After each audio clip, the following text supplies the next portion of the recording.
Nous vous saluons de partout où vous êtes en train de suivre. Mesdames, Messieurs, bonjour et bienvenue à cette nouvelle émission, à ce nouveau numéro de votre magazine que vous avez l'habitude de suivre, Lumière des Écritures. Nous sommes là pour vous accompagner pendant 60 minutes, question de vous aider à avoir de la lumière dans différentes écritures, dans différents textes, dans différents versets, différentes thématiques, différents thèmes. Et bien, aujourd'hui, nous sommes en train de parler, comme nous avions dit, dans la thématique du mois, les interdits dans le christianisme. Y a-t-il des interdits dans le christianisme? Est-ce qu'il y a des choses qu'un chrétien ne doit pas faire? Est-ce qu'un homme de Dieu est un chrétien ou pas? Pourquoi cette question? Parce que nous connaissons bien beaucoup de pratiques au milieu des hommes de Dieu, beaucoup de réalités au milieu des hommes de Dieu. Nous voulons avoir de la lumière. Toutes ces questions, nous allons le développer ici aujourd'hui avec un homme de Dieu que nous avons reçu. Il s'agit bien du pasteur Patrice Tshisekedi, comme je l'ai dit dans d'autres émissions. Lui, il est au monde du chef de l'État de la République démocratique du Congo, non pas parce qu'il est de sa famille, mais parce qu'il porte un nom similaire à lui, un nom, je dirais, le même nom que les présidents de la République démocratique du Congo. Il s'agit de M. Patrice. Bonjour et bienvenue. Bonjour M. Sarif, bonjour à nos téléspectateurs, bonjour à l'équipe technique, bonjour au peuple de Dieu de la ville-province de Kinshasa et ceux qui vont suivre. Nous vous saluons au nom de notre Seigneur Jésus-Christ de Nazareth.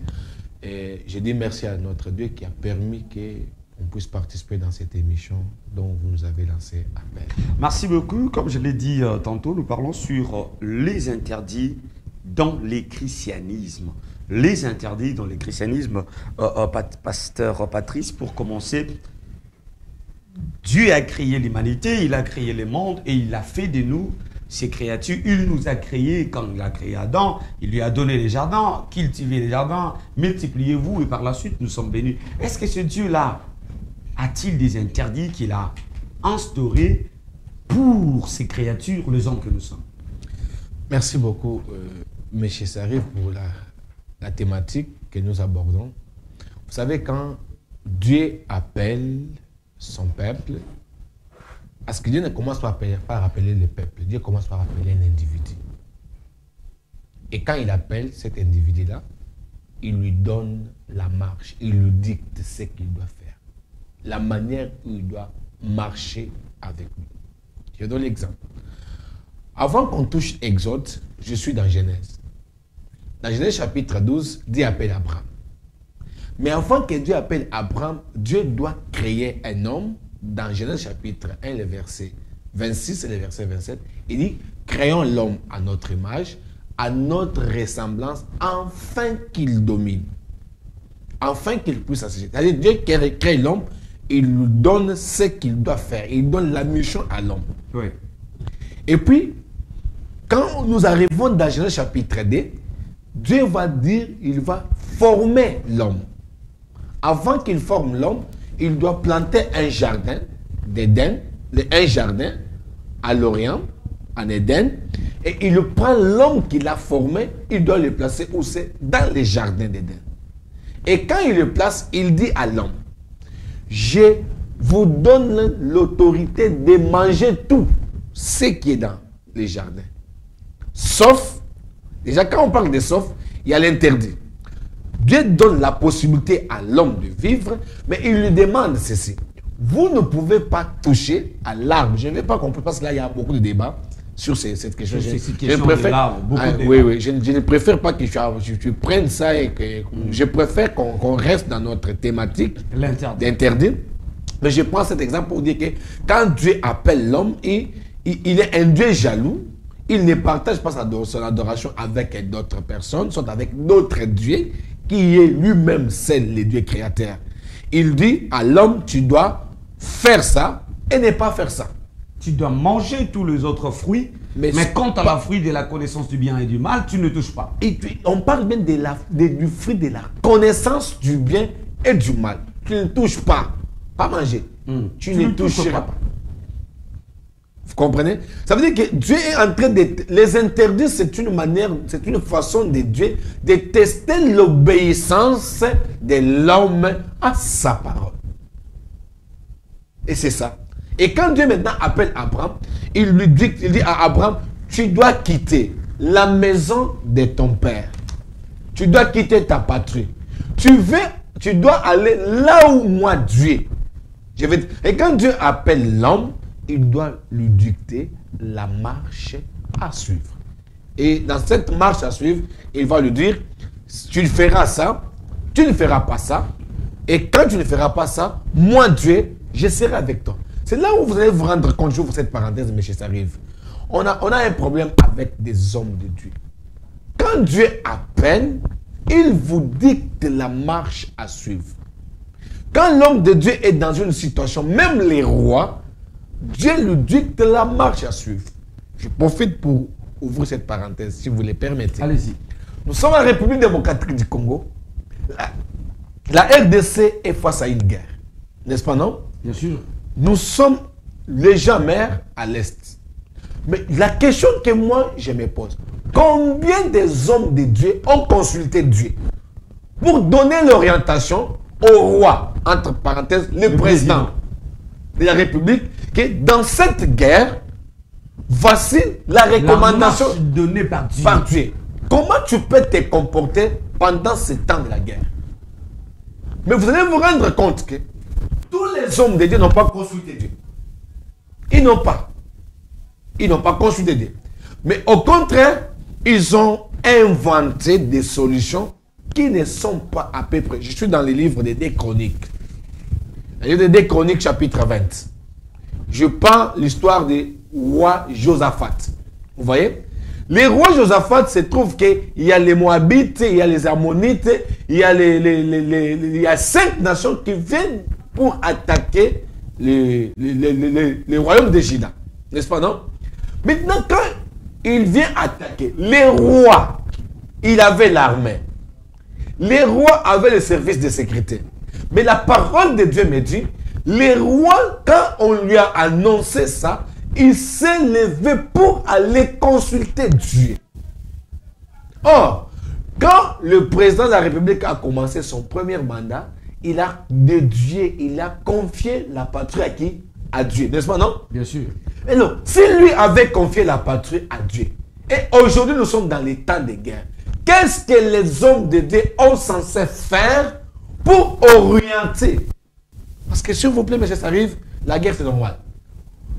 Tout pouvoir qui n'est pas testé, qui n'est pas mesuré par la guerre, là, vous allez vous rendre compte que même David, quand il était roi, il y avait des guerres qui se sont amplifiées.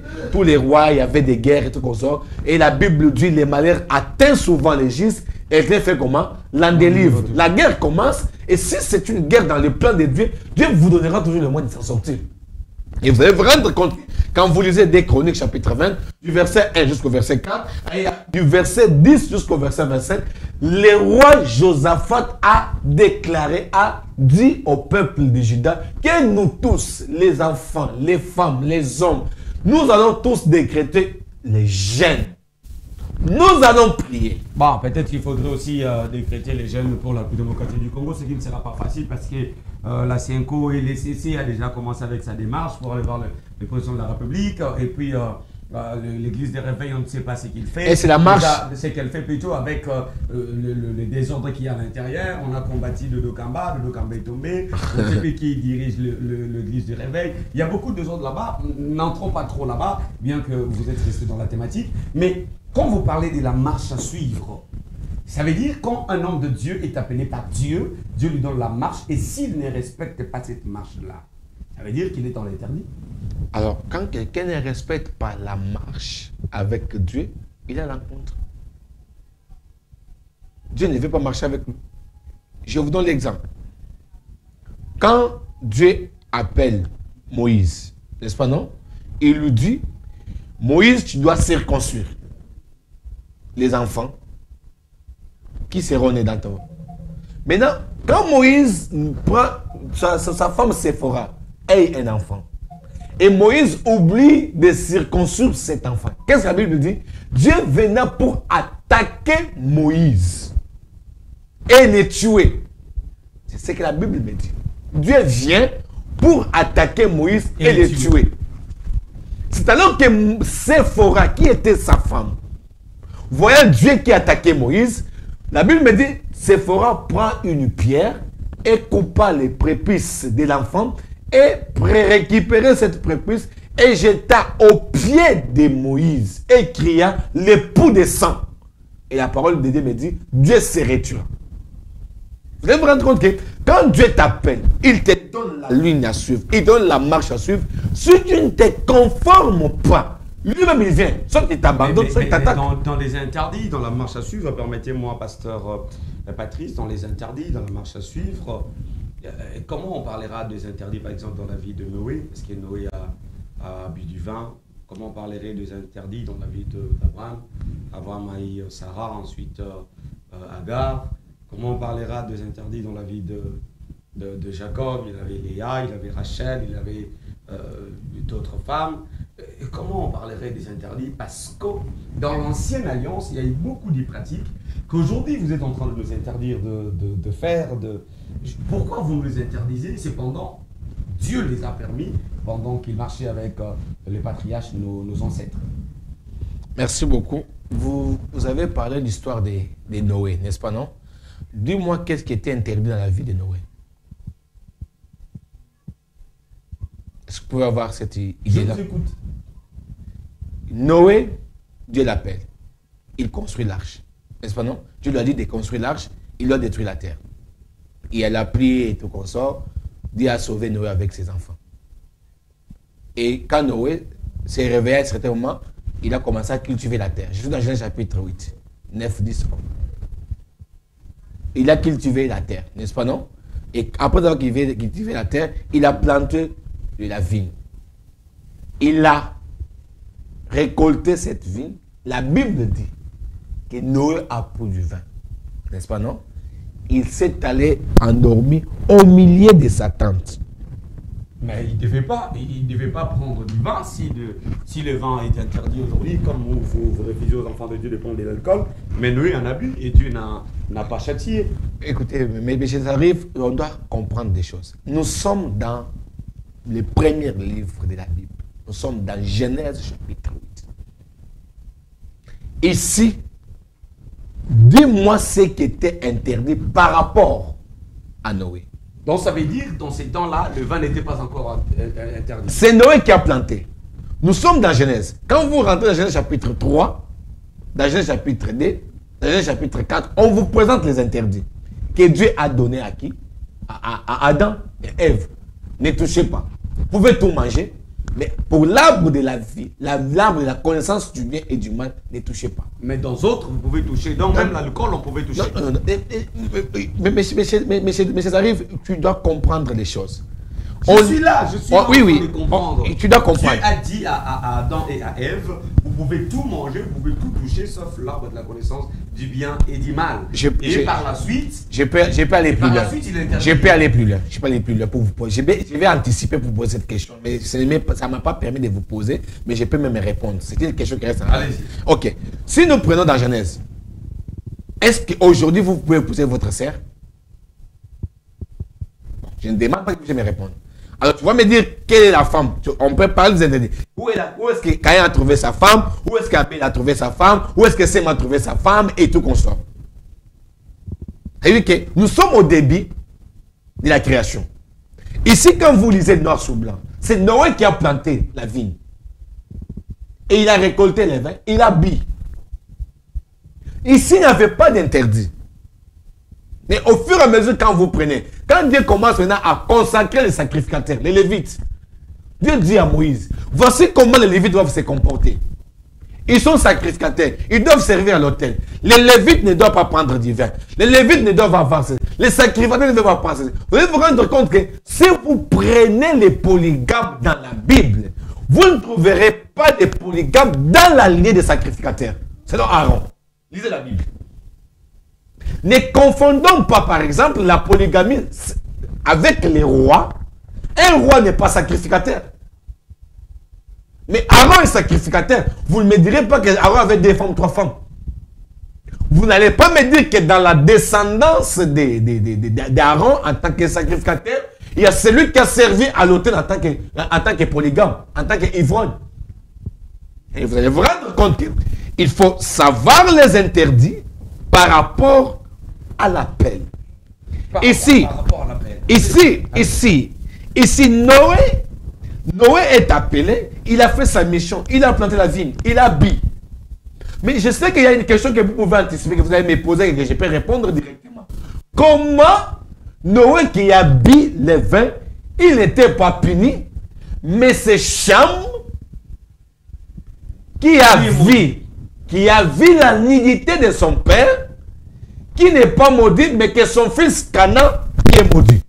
Vous voyez? C'est trop simple. C'est trop simple. Quand vous lisez Deutéronome, la Bible dit ceci: l'enfant n'a pas droit de contempler la nudité de son père. Quand il contemple la nudité de son père... Et le père a droit de se laisser nu devant Attends, je vais vous faire... Parce que Noé, il s'est enivré et puis il s'est laissé nu. Lui, il a droit, mais l'enfant n'a pas droit. J'aime cette question. Ici, la Bible dit ceci: Noé a bu du vin, il n'est pas resté dehors. Noé a bu du vin, il est resté au milieu de sa tente. Pas au milieu de sa chambre. C'est-à-dire, les chambres, on parle des chambres aujourd'hui. Mais à l'époque, Noé avait sa tente. C'est au milieu de sa tente que Noé s'est retrouvé. Et quand il s'est retrouvé au milieu de sa tente, cette fois-ci, c'est son fils Cham qui est allé au milieu de la tente. Quand on parle de milieu de la tente, on voit l'intimité. Vous comprenez, M. Sarif? On est humain. On a des faiblesses. Mais le problème est quoi? La Bible dit ceci, que les faibles, que les forts soutiennent quoi? Les faibles. Et la parole de Dieu dit, confessez les péchés les uns les autres. Priez les uns les autres.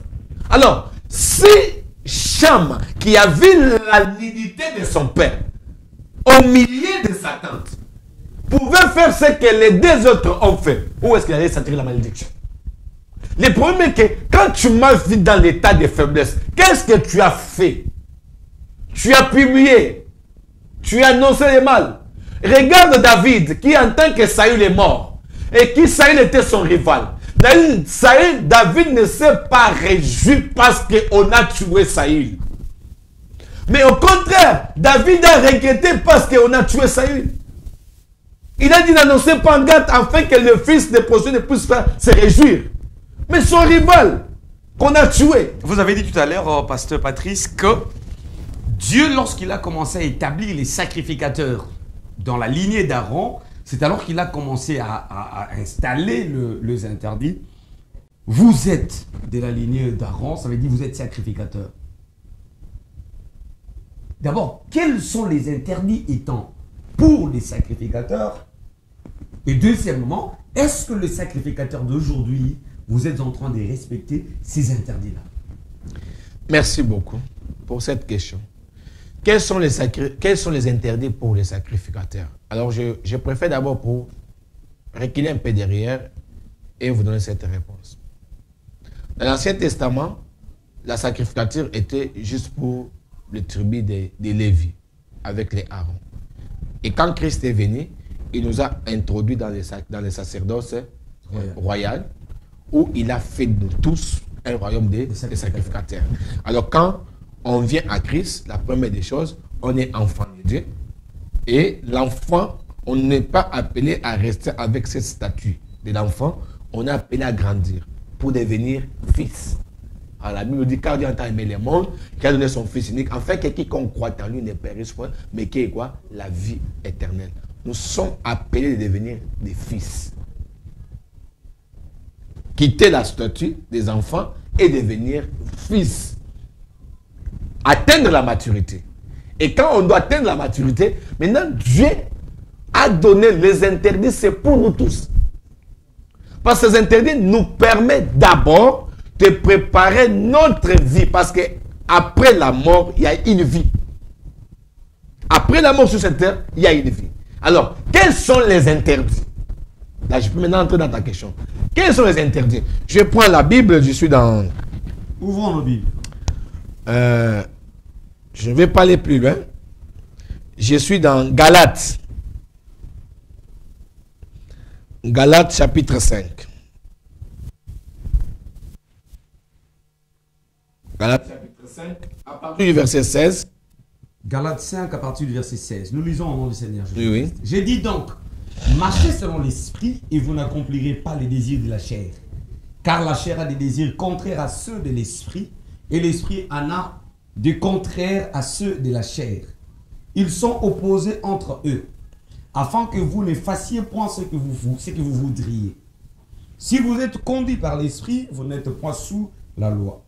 Or, les œuvres de la chair sont manifestes. Ce sont l'impudicité, l'impureté, la dissolution, l'idolâtrie, la magie, les inimitiés, les querelles, les jalousies, les ammonités, les disputes, les divisions, les sectes, l'envie, l'ivrognerie, les excès des tables et les choses semblables. Alors, si vous prenez ces versets, vous allez vous rendre compte que tout celui qui est appelé enfant, fils, disciple de Christ, pasteur, prophète et tout consort, il est censé observer ces choses. Pour ne pas arriver à tomber à ça, l'apôtre Paul donne un préalable. Il dit quoi? Marchez selon l'esprit de Dieu et vous n'arrivez pas à accomplir quoi? Les désirs de la chair. Il parle que les désirs de la chair et ceux de l'esprit sont en opposition. Et il vient d'énumérer ça. Et il dit avec les choses semblables. Ça veut dire que la liste, elle est longue. La liste, elle est longue. Que l'apôtre Paul ne pouvait pas énumérer. Mais il y a des choses semblables. Quand on va voir les choses qui sont semblables à ça, vous allez vous rendre compte que ce sont des interdits. Vous allez vous rendre compte que ici, pendant que je méditais, quand vous m'avez envoyé la thématique, mais ça arrive, je suis allé plus loin pour dire que l'apôtre Paul parle même des divisions. Vous voyez? Parmi les choses qu'on ne veut pas qu'on puisse avoir dans l'ensemble, il y a des divisions. Vous commencez avec les divisions, moi je commence avec les divisions. Nous sommes en train de parler du millier de ministres. La Bible est dit, nous avons lu, c'est vous-même qui venez de donner l'écriture. Je suis dans le 19e verset, la Bible est dit, les œuvres de la chair sont manifestes, ce sont l'impudicité. Pasteur Patrice, aujourd'hui nous avons beaucoup des hommes de Dieu impudiques. Comment vous l'expliquez? C'est pendant que ce sont les interdits et que vous, ministres, vous enseignez au peuple de Dieu que vous devez connaître d'avance et que vous devez respecter. Merci beaucoup, M. Sariv. Je préfère être évangélique dans cette émission. Parce que la Bible dit, il y a encore de l'espérance pour tous ceux qui vivent. N'est-ce pas, non? S'il y a un homme de Dieu qui se retrouve aujourd'hui dans l'impudicité, ça veut dire qu'il y en a qui se repentir. Parce que vous ne pouvez pas être berger, apôtre, prophète, évangéliste, disciple de Christ et vivre dans l'impudicité. Cependant, c'est les cas. Et vous normalisez ça. Nous avons vécu ensemble, parce que vous êtes avec nous au Congo et puis à Kinshasa, beaucoup de scandales des hommes de Dieu dans cette ville. Vous savez, vivre et être informé, c'est deux choses différentes. Monsieur Sariv. Est-ce que vous avez vu ou soit on vous a informé? Nous avons vu dans ces pays beaucoup de scandales des hommes de Dieu. Je parle de vivre. Je dis ceci. Si vous avez vécu des hommes de Dieu, sache qu'il n'est pas berger. Peut-être c'est un loup dans la bergerie. Vous savez, la Bible nous demande d'avoir un cœur repentant. Dans le sens où que, si tu reconnais que tu es tombé dans l'impudicité et que tu es encore en vie, mieux vaut que tu rachètes les temps. Mieux vaut que tu puisses te repentir. Peut-être l'impudicité peut être comme une faiblesse pour toi. Vous comprenez, vous savez? L'impudicité peut être comme une faiblesse pour toi. Mais le Saint-Esprit a la capacité, a le pouvoir de vous rendre fort devant cet esprit méchant, devant l'impudicité. Parce que l'arme la plus puissante devant l'impudicité, on ne résiste pas devant l'impudicité. Vous avez cité. Devant l'impudicité, on ne résiste pas. Devant l'impudicité, on fait comme Joseph devant la femme de Potiphar. On fuit. Même si tu restes avec l'ami, je fuis. Devant l'impudicité, je vous donne la théorie de pasteur Faustin de Bumbaché. Il nous a dit, pendant qu'on travaille dans sa sainteté, il a dit, écoutez frère, moi je suis votre pasteur.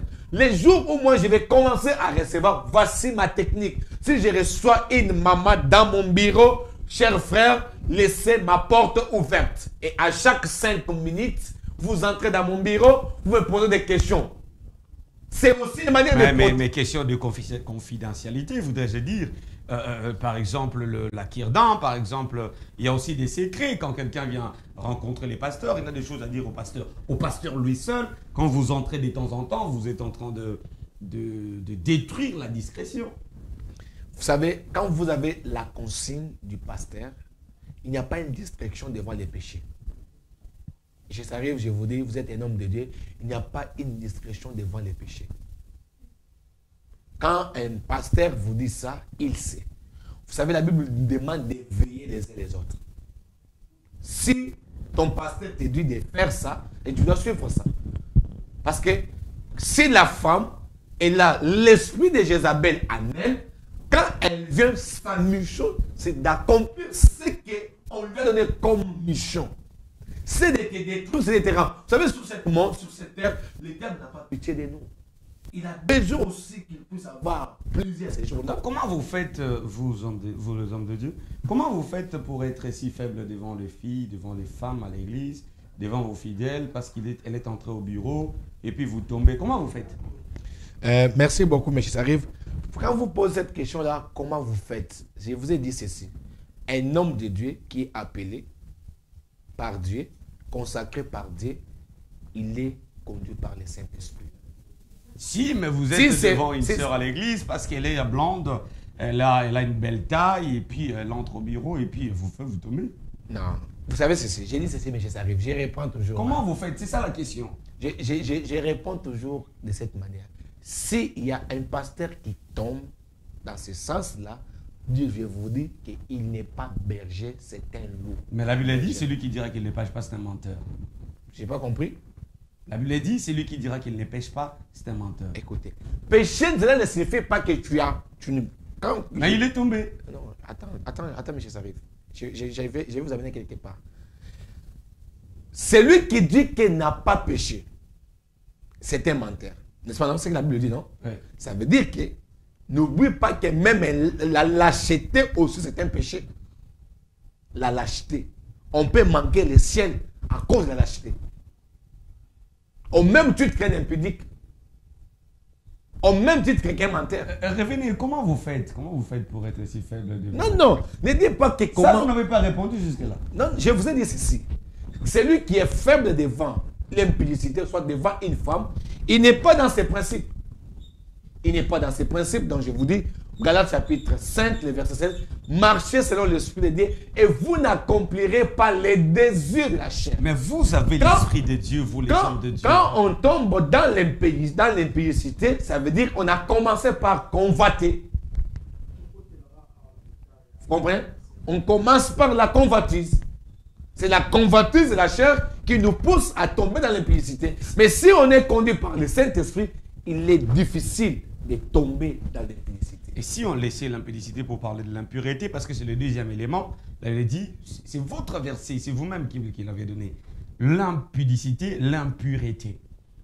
L'impureté est interdite aux hommes de Dieu parce que nous parlons des interdits dans le christianisme et puis nous prenons l'angle des hommes de Dieu, de ministres. Comment un ministre peut être impur? Merci beaucoup, M. Sarif. Je préfère toujours vous répondre, toujours avec le verset 16. On devient impur, on est dans l'impureté, c'est quand on n'a pas l'esprit de Dieu en nous. Pasteur, je vous concède, j'accepte. Mais je me demande, est-ce est-ce que tous les hommes de Dieu qui sont en train de tomber n'ont pas l'esprit de Dieu? Il y a un problème, M. Sarif. Quand on est mal affermi, on s'expose. Le problème est qu'il y a des hommes de Dieu qui se fabriquent. Je ne peux pas dire qu'il est appelé. Quelqu'un qui a conçu son appel et qui s'est dit qu'on l'a appelé par Dieu et Dieu n'a pas appelé. Parce que n'oubliez pas que la Bible dit vers le temps de la fin, il y aura plusieurs qui se diront que non, je suis prophète, je suis apôtre, je suis cela. Ils vont venir, ils vont séduire plusieurs. Ils vont prêcher, l'apôtre Paul parle avec Timothée, ils chercheront à prêcher, les hommes vont chercher à entendre ce qui est sensible dans leurs oreilles. Alors vous allez me dire que quelqu'un qui a fabriqué son appel à lui seul et qui n'est pas bien affermi, il ne va pas tomber, il tombera toujours. Mais quelqu'un qui est affermi, qui a su les enseignements, vous savez, il y a une dimension dans la parole de Dieu. Et hier, on méditait à l'église. Au fur et à mesure, quand vous commencez à méditer, vous sentez que même le Saint-Esprit peut vous dire, aujourd'hui, tu vois tel cercle qui vient là-bas, tu ne pousses pas les recevoir dans ton bureau, mais tu dois les recevoir dehors. Moi, je vous donne l'exemple.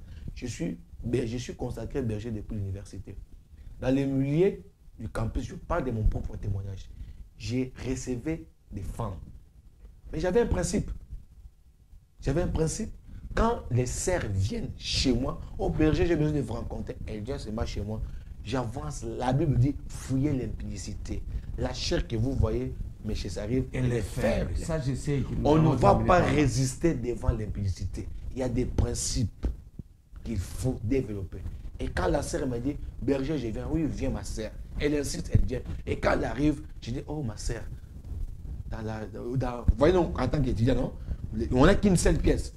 Il fait très chaud. Est-ce qu'on peut s'asseoir dehors? On s'assoit dehors. Je ne suis pas exposé.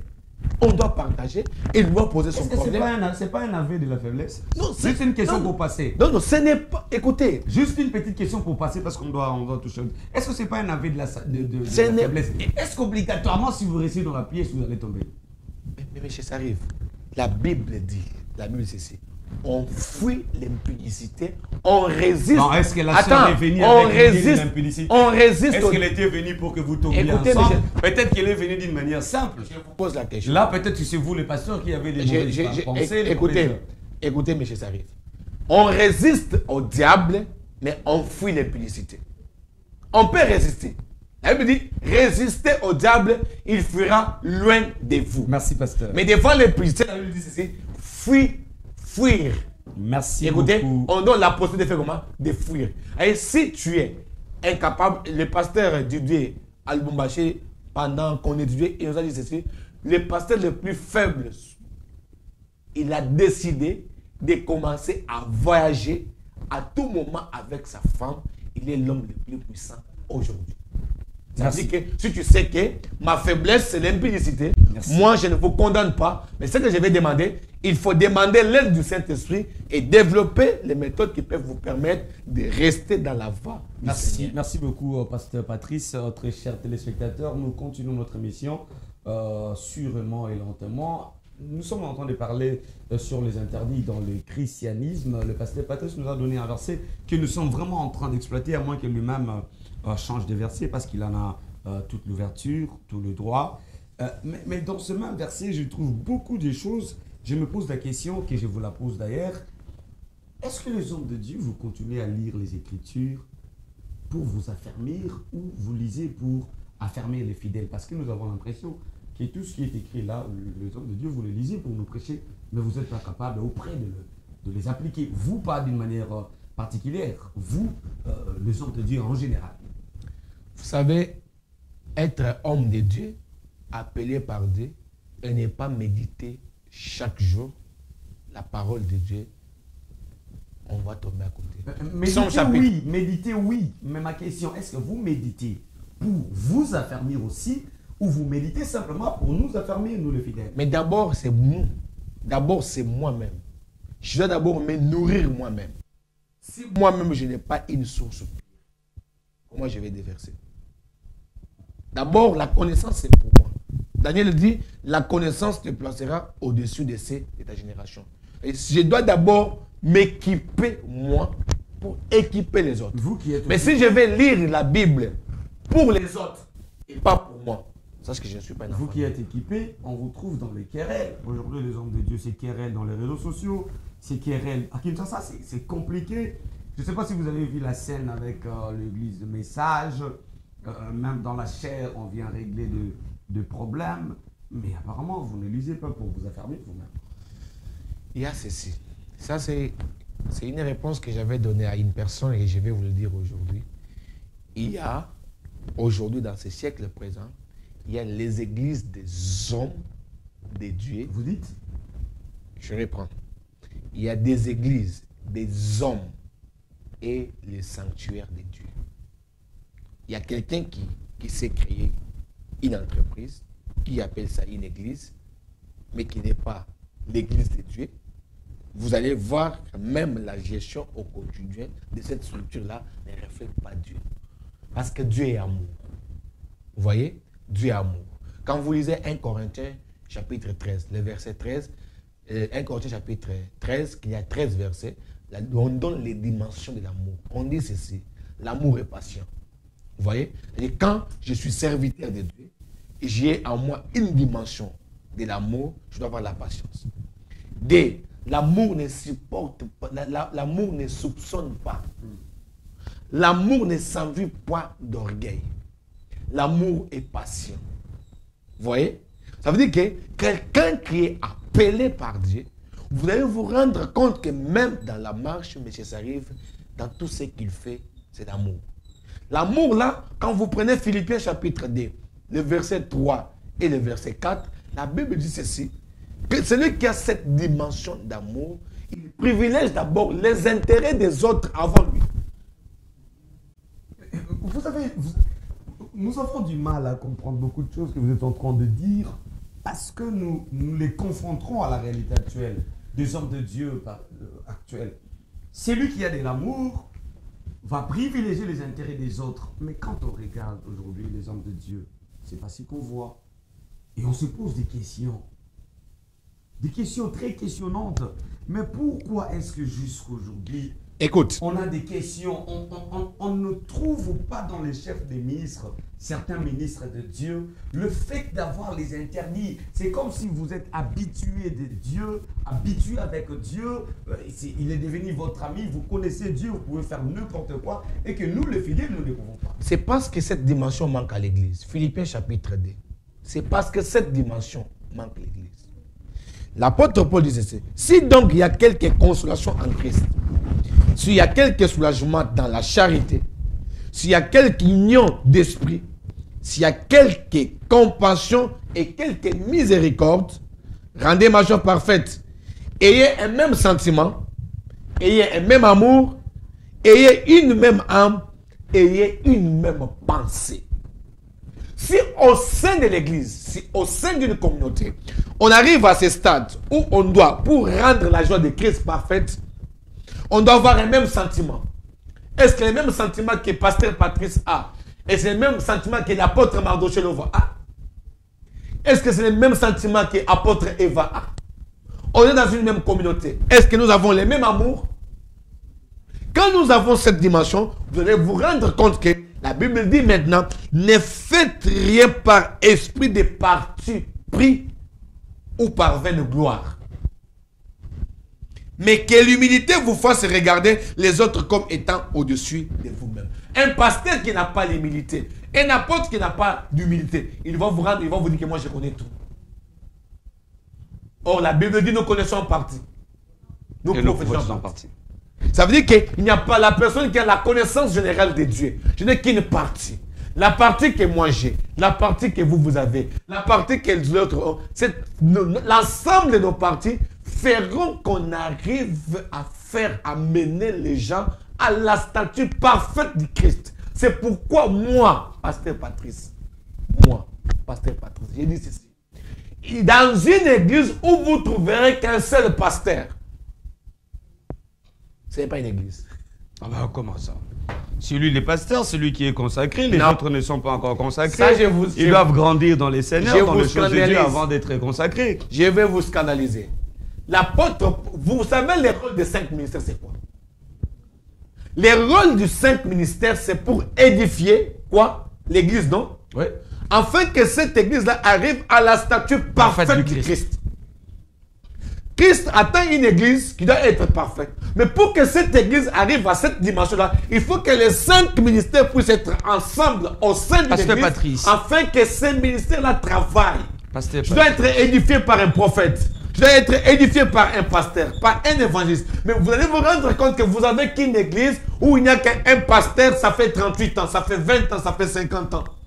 Pasteur Patrice, nous sommes en train de chuter. C'est lui-même prophète. Il nous reste... C'est lui-même apôtre. C'est lui-même évangéliste. C'est lui-même. C'est lui-même. Il n'a que les anciens. Il ne reste pas trop de minutes. Avant de prendre la dernière question, prenez cette question. Aujourd'hui, nous avons deux interprétations des Écritures de mille et une manières. On se pose des questions. Parce qu'aujourd'hui, d'autres ministres interprètent mal les Écritures pour de fins commerciales. Qu'est-ce que vous en dites? Ils sont dans les interdits.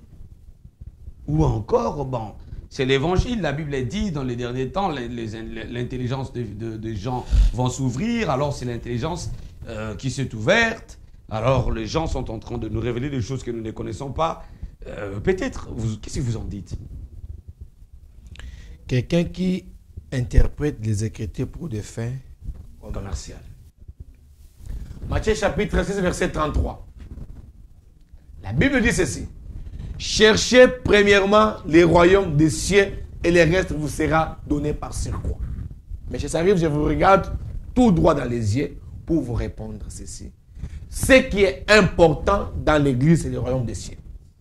Psaume 37 dit ceci.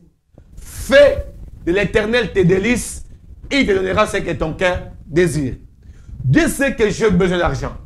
Mais si Dieu devient d'abord une priorité dans ma vie, la priorité de Dieu dans ma vie a comme conséquence les richesses.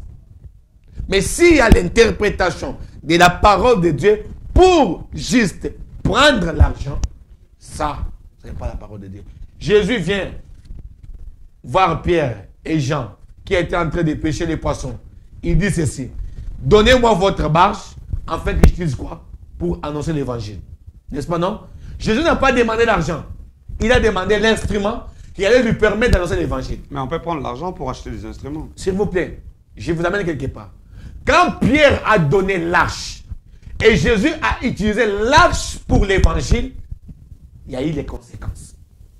Si on annonce d'abord Christ, si on parle de Jésus, si on lui met comme une priorité au centre de notre message, les matériels, vous les rendez eux-mêmes. Je ne peux pas prendre toute une prédication en train de faire appel des fonds. C'est de l'escroquerie. Je ne peux pas prendre une prédication pour... D'ailleurs, moi, j'ai un principe. Après mon serment, quand je suis invité dans une église, je prêche, je termine. J'ai déjà préparé mon transport. Si vous m'insistez pour me donner votre enveloppe, je prends cette enveloppe-là et quand je sors, je dépose dans votre panier d'offrandes. Je pars. Je ne suis pas venu prêcher pour l'argent. Je ne suis pas. Dieu qui a fait que je sois appelé dans votre église là, il a déjà prévu. Vous savez, on sert un Dieu qui est magnifique. Il a déjà tout préparé pour le chemin. Il a déjà tout préparé. Il a dit aux disciples, n'emportez absolument rien. Allez-y. Il a déjà tout préparé. Jésus vous préparait la Pâque. Il a dit aux disciples, allez-y dans la ville. Mais vous trouverez quelqu'un avec une criche. Demandez-lui. Il a déjà préparé même une pièce pour préparer la Pâque. C'est aussi lui qui a dit, quand vous arrivez dans une maison, quand vous recevez avec un verre d'eau, bénissez la maison. Donc, c'est pas mal si un pasteur arrive quelque part, qu'on lui donne un verre d'eau, il prend, il boit. Mais ça arrive. Vous recevoir avec de l'eau, c'est différent que de demander. C'est différent d'imposer à quelqu'un. Dieu m'a dit, donne-moi, tu seras béni. Mais vous allez vous dire que quand vous lisez Psaume chapitre 1, le verset 1 jusqu'au verset 5, il dit, celui qui médite la parole de Dieu, jour et nuit, il est comme l'arbre qui est planté tout au long d'un courant d'eau, qui porte les fruits à chaque saison. Et la conclusion, il dit, tout ce qu'il fait, lui réussit. Ça veut dire que la méditation, rester dans la parole de Dieu, cette parole de Dieu nous donne la connaissance et nous bénit. Et si Dieu lui avait dit certainement? Ce sont des menteurs. Et si Dieu lui avait dit certainement? J'ai dit, ce sont des menteurs. Moi, j'ai posé une question. Ça, vous avez dit, ce sont des menteurs. Moi, je pose la question, et si Dieu lui avait dit certainement, donne-moi de servir. Vous savez, quand Dieu dit... Ou encore, Dieu ne peut pas dire ça. Vous savez, quand Dieu dit, il dispose. Regarde. Il envoie Élie. Je l'avais de Sarepta, n'est-ce pas, non? Il dit à Élie, vois, je vais te nourrir là-bas. C'est Dieu qui a dit, vois, je vais te nourrir. Et quand Dieu a envoyé, il a disponibilisé les cœurs de la veuve. Ils ont discuté. Et Dieu a disponibilisé les cœurs. Et la veuve a vu les conséquences. Vous savez, M. Sarif, je regarde une église, quelque part, où il y a 7 poignées d'offrandes. Et on vous dit que non, cette année-ci, c'est l'année de la croissance. Mais l'année a terminé. Est-ce que Dieu ment? Ou c'est l'année de la croissance, les gens ont déposé des offrandes, mais qui ne sont pas bénis. Mais quand vous lisez Jean chapitre 15, elle me dit ceci. Je suis le cep et vous, vous êtes les sarments. Si vous restez attachés à moi, vous ferez quoi? Vous allez produire beaucoup de fruits. Quel est ce cep-là qui reste attaché au... Quel est ce sarment-là qui reste attaché au cep, mais qui ne produit pas de fruits? Qui est ce frère-là qui vit dans une église pasteur, là, attends, s'il vous plaît, j'arrive. Là, il faut être peut-être modéré. Attends. Et si les pasteurs est j'arrive vrai, quelque part. Et si la prédication est vraie, mais le fidèle ne marche pas bien parce que la bénédiction peut être proclamée. Écoutez, mais ça doit aussi rencontrer la bonne vie du fidèle. Mais chez Sarif, qui est ce cep-là qui a des branches qui sont attachées, mais les branches ne portent pas de fruits? Or, il y a un principe où la Bible dit, celui qui reste attaché à moi, il les monde. C'est Dieu qui prend soin des mondés, des taillés, pour que vous puissiez être fertile et produire des fruits. Je ne peux jamais voir quelqu'un qui a béni Dieu, mais qui reste pauvre. Et si son temps n'était pas encore arrivé? Non. Vous savez? Parce que Dieu fait toutes choses bonnes en son temps. Il fait toutes choses bonnes à son temps. Il est le maître des temps et des circonstances. C'est lui qui permet de quand tu seras béni, de quand tu ne seras pas encore béni, malgré la parole prophétique peut-être de ton pasteur, ainsi de suite. Ce que vous parlez, ça me pousse à vous dire quelque chose. Vous savez, le roi Nebuchadnezzar, c'était un roi païen, non? N'est-ce pas, non? Mais il était béni comment? Est-ce que la richesse matérielle, cela signifie que Dieu est avec nous? Monsieur, ça arrive. Prêchons l'évangile. Je vous ai dit, je vous ai bien dit. Jésus vient, il dit. Nous sommes dans Matthieu chapitre 6, verset 33. Cherchez d'abord le royaume des cieux. Si vous annoncez le royaume, l'argent va venir. Regardez la caméra devant vous parce que nous sommes arrivés à la fin. Je vous donne 3 minutes. 3 minutes, vous allez conclure avec cette thématique. Parler aux hommes de Dieu. Parce que là, vraiment, nous sommes spécifiés aux hommes de Dieu. Les interdits dans les christianismes, les interdits, si je puis dire, dans les hommes de Dieu. Regardez les hommes de Dieu, parle-leur. Quels sont les interdits pour les hommes de Dieu, pour les ministres? Qu'est-ce qu'ils doivent faire? Qu'est-ce qu'ils ne doivent pas faire? Comment ils doivent se comporter? Parce qu'ils sont ministres et appelés de Dieu. Vous avez la parole. Merci beaucoup, M. Sarif, pour cette opportunité que vous m'accordez. Sincèrement, je ne suis pas venu condamner quelqu'un. Parce que l'évangile de Christ n'est pas pour condamner. Mais c'est l'évangile qui nous apporte la lumière. Pour quitter les ténèbres et venir dans la lumière. Car la Bible dit, rachetez les temps, car les jours sont mauvais. Vous étiez appelés par Dieu. Mais peut-être vous avez tombé. Que vous avez trébuché.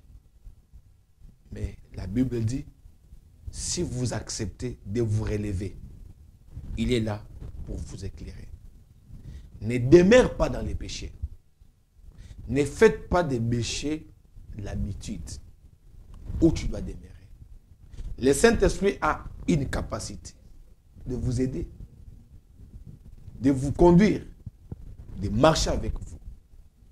Qu'on ne reste pas dans la gloire, dans des illusions où il n'y a pas Christ, où il n'y a pas Dieu. Ne cherchons pas à annoncer l'évangile seulement pour gagner de l'argent. Parce que les matériels que vous voyez sur cette terre, on va les laisser. Mais Christ a besoin de vous. Il faut savoir une seule chose, que après la vie sur cette terre, on va tous mourir.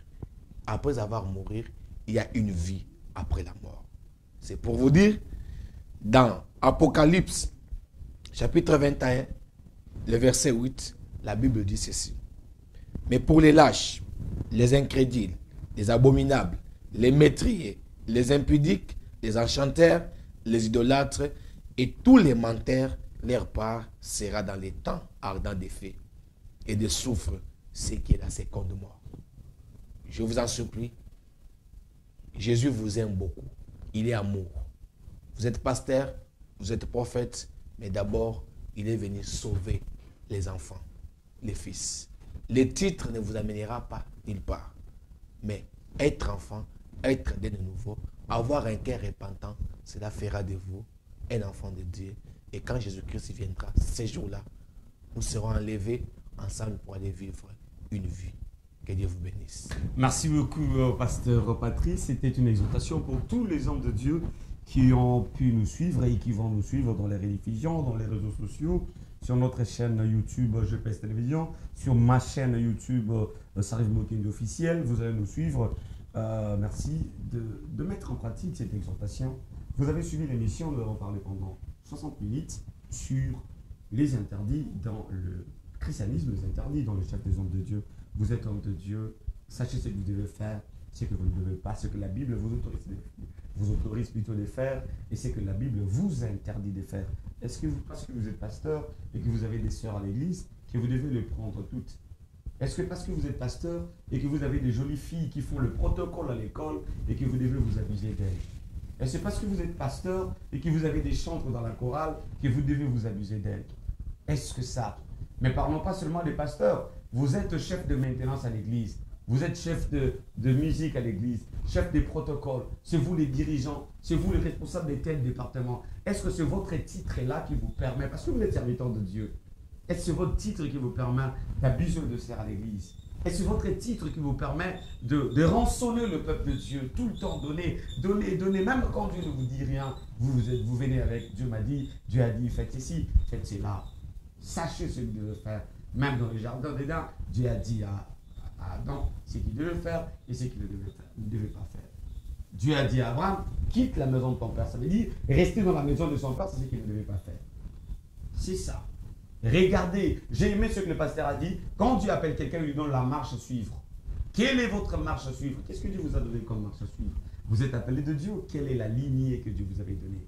Quels sont les interdits? Il vous avait dit de faire quoi et de ne pas faire quoi. Samson ne devait pas couper le cheveu.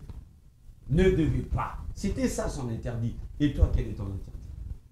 Que Dieu vous bénisse. Restez dans la paix du Seigneur. Vous voulez passer en cette émission? Écrivez-nous, appelez-nous au travers de ce numéro qui est affiché au bas de votre poste téléviseur, ou vous pouvez m'écrire directement sur ma page Facebook ou sur mon compte Facebook. Ça arrive à Mokendi. Je vais vous recevoir dans cette émission. Cher pasteur, le plateau est pour vous. Cher ministre de Dieu, le plateau est pour vous. Que Dieu vous bénisse, que Dieu bénisse la République démocratique du Congo, que la guerre plutôt dans l'Est puisse se terminer par la puissance de l'armée céleste.